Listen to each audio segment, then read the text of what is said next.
Oi, gente! Bom, eu tinha planejado um tema completamente diferente para essa semana, cheguei até a gravar, mas me deparei com uma chamada de uma reportagem que aconteceria no Fantástico no domingo e confesso que fiquei muito revoltada com aquele tema e decidi fazer o vídeo dessa semana baseado nisso. Aliás, estou até com meu café aqui ainda, acabei de acordar e estou gravando para vocês. Eu fiquei pensando nesse tema desde domingo. E aquela reportagem, para quem tem mais ou menos a minha idade, ou um pouco mais novo que eu, vai lembrar de um programa que tinha na MTV chamado Hermes e Renato. E esse programa tinha o menino Charlinho. Era exatamente a história do menino Charlinho. Eu vou deixar algum vídeo do YouTube que tem a história do menino Charlinho no Hermes e Renato aqui no link de descrição para vocês terem noção do que eu tô falando. E compararem, se vocês não viram, também procurem em algum lugar essa reportagem do Fantástico. A diferença é que a produção do Hermes e Renato fez uma crítica, apesar de carregada de humor, mas era uma crítica, e era uma crítica muito inteligente. Uma crítica à situação de desigualdade que nós temos no nosso país. Vários outros países apresentam situações de desigualdade social, mas a gente vai se apegar ao nosso país, porque a gente sabe a realidade que acontece em terras tupiniquins.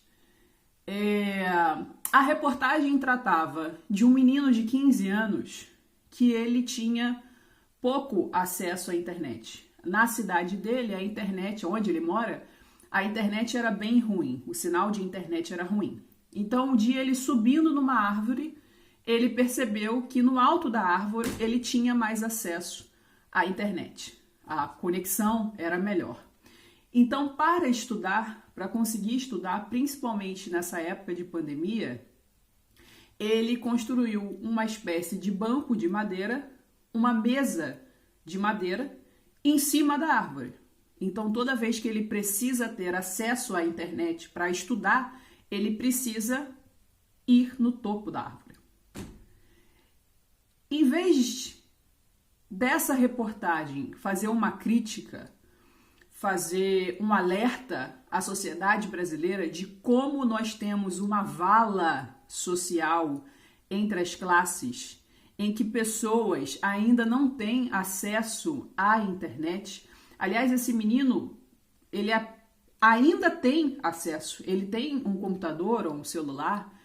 Tem gente que nem isso tem. Gente, eu tenho casos de benefício de prestação continuada, que é um benefício de natureza assistencial voltado para pessoas em situação de miserabilidade. Eu tenho casos em que a perícia social, ela apresenta fotos, aliás, ela tem que apresentar por comando legal, apresenta fotos da residência da pessoa. Gente, eu já vi situações que você não acredita que um ser humano consegue viver naquilo. Pessoas que têm o banheiro, o que chama de banheiro, apenas um buraco no chão, porque não tem saneamento básico, não tem rede de esgoto.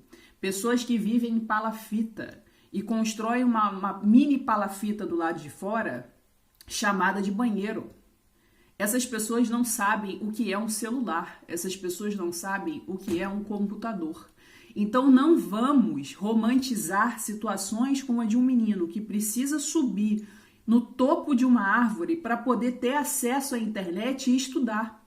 Se ele consegue passar para uma faculdade, apesar de todas as dificuldades que ele enfrenta na vida dele, para ter acesso à educação, e se comparado a outros meninos da mesma idade dele, que é só ligar o computador e ter acesso à internet, ou estuda numa boa escola, em que os professores continuam dando aula online no meio da pandemia, esses garotos continuam tendo aula normalmente no horário escolar, só que dentro de casa.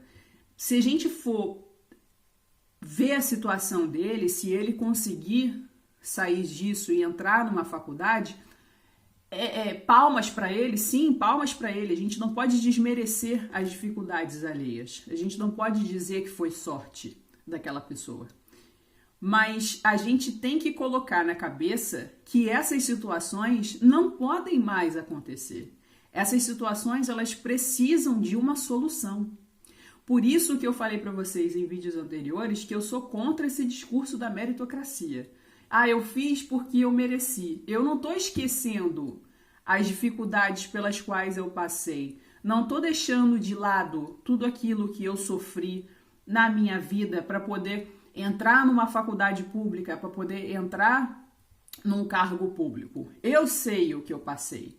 Eu era uma das únicas pessoas na minha faculdade que não tinham carro, não iam para a faculdade de carro e demorava 3 horas para chegar de ônibus. Aliás, não era um ônibus só, eram vários. 3 horas para chegar na minha faculdade. Eu lembro de uma situação, a minha mãe, ela sempre andou, gostou de andar arrumada, sempre se arrumou, sempre cuidou de si, apesar das dificuldades financeiras que a minha mãe tinha. E aí, uma vez ela foi em São Paulo, na 25 de março, ela foi em São Paulo com meu pai e viu uma bolsa falsificada, né, porque era o dinheiro que ela podia gastar, mas era uma bolsa falsificada da Louis Vuitton. Era uma bolsa branca com os logos da Louis Vuitton coloridos e a alça bege. E ela ficou super feliz de comprar aquela bolsa para mim, porque eu estava na faculdade e ela falou que eu tinha que andar arrumada, que era uma faculdade de direito, que eu tinha que me arrumar. E ela comprou a bolsa e me deu a bolsa. E eu gostei da bolsa. A bolsa era bonita. Sabia que era falsificada, mas a bolsa era bonita. E queria agradar minha mãe. E aí, uma vez eu fui para a faculdade com essa bolsa e um colega meu de sala de aula, hoje ele é até juiz, mas morador de Niterói, filhos de pais, professores universitários, tinha uma situação bem melhor do que a minha e um comportamento muito ruim. Mas no meio das pessoas, no meio de um grupo de alunos da mesma sala que eu, ele falou assim: você comprou essa bolsa onde? No Mercadão de Madureira? Madureira era o bairro onde eu morava, que é um bairro de pessoas de classe média baixa e pobres, cercado por tráfico de drogas por tudo quanto é lado. Madureira tem um mercado popular que vende de tudo, tudo. Antigamente até cabrito vendia dentro do Mercadão de Madureira. E vende de tudo, não vende produtos falsificados e muito menos a original da Louis Vuitton. Então ele fez para me humilhar mesmo. E dentro da faculdade eu era uma das mais pobres, mas mesmo, e vinha de escola pública. Mas mesmo sendo uma das mais pobres, eu ainda estava numa faculdade pública. E eu juro para vocês, se eu vi 2 ou 3 pessoas pretas dentro da faculdade de Direito da Universidade Federal Fluminense, era muito.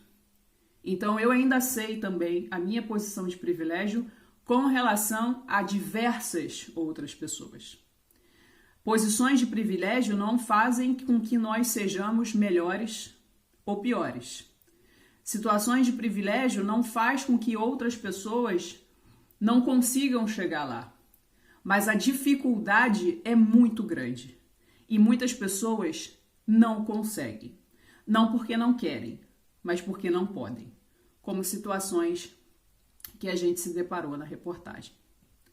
Eu lembro de uma vez, foi uma reportagem, não falava o nome da assistente social, não falava, obviamente, o nome das partes envolvidas.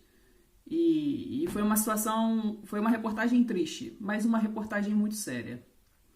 Não deu fim ao caso, então não sei o que aconteceu no fim das contas, mas era um desabafo de uma assistente social que trabalhava no interior do Pará, em que ela disse que achava muito lindo o gringo querer defender a Amazônia, apesar de alguns terem bons interesses e outros não. Mas ninguém, nem os de bom interesse, nem os de mau interesse, ninguém citava as comunidades tradicionais e como aquelas pessoas sofriam. Elas não tinham acesso a absolutamente nada básico para um ser humano. Aquele conceito de dignidade da pessoa humana que vocês aprenderam em aulas de constitucional não tem para essas pessoas. nem o mínimo existencial. E ela falou de um caso em que ela trabalhou numa comunidade ribeirinha, em que a neta de 12 anos era constantemente estuprada pelo avô. Moravam os dois e ele estuprava a neta. Ela correu uma vez até uma vizinha, a vizinha foi à cidade mais próxima, que tinha um Ministério Público, que tinha uma assistência social, demorou 12 horas de barco para chegar. E a assistente social imediatamente também foi até a comunidade ribeirinha, só que também eram 12 horas de barco. E nas 12 horas que ela passou dentro do barco, ela ora chorava, ora se preocupava com a situação da menina, que não sabia se o avô tinha descoberto que ela tinha denunciado para uma vizinha e o que o avô poderia fazer com ela até essa assistente social chegar lá. E a reportagem, infelizmente, parou aqui. Então, a situação de milhões de brasileiros ainda é muito ruim. Muito ruim. Então, a gente não pode chegar e falar que é bonitinho o fato de um menino subir na árvore, se esforçar para estudar, se esforçar para terminar o ensino médio e entrar numa universidade. Não é bonito. Você pode mostrar a realidade desse menino e dizer que a situação desse menino é igual à de tantos milhões de brasileiros e que vários outros milhões ainda nem têm acesso à internet. Não sabe nem o que internet significa, porque não tem nem um arroz para comer no final do mês. Não tem descarga, não tem um banheiro propriamente dito. Então, essa coisa de que eu fiz, eu consegui porque eu mereci, você tem que considerar, sim, todo o seu esforço, você tem que considerar, sim, toda a sua luta, mas você tem que reconhecer que você tem privilégios em relação a diversas outras pessoas. Isso não vai fazer com que você seja menos ou que você seja inferior às pessoas quando você admite que você tem sim privilégios, ainda que menores, mas que você tem privilégios com relação às outras pessoas. Infelizmente isso acontece e acontece muito. Eu tenho diversas histórias sobre comentários elitistas. Faculdade de Direito, então, é cercado de comentários elitistas. Cercado. Mas eu deixo isso para uma próxima vez. Nós ficamos por aqui. Até breve.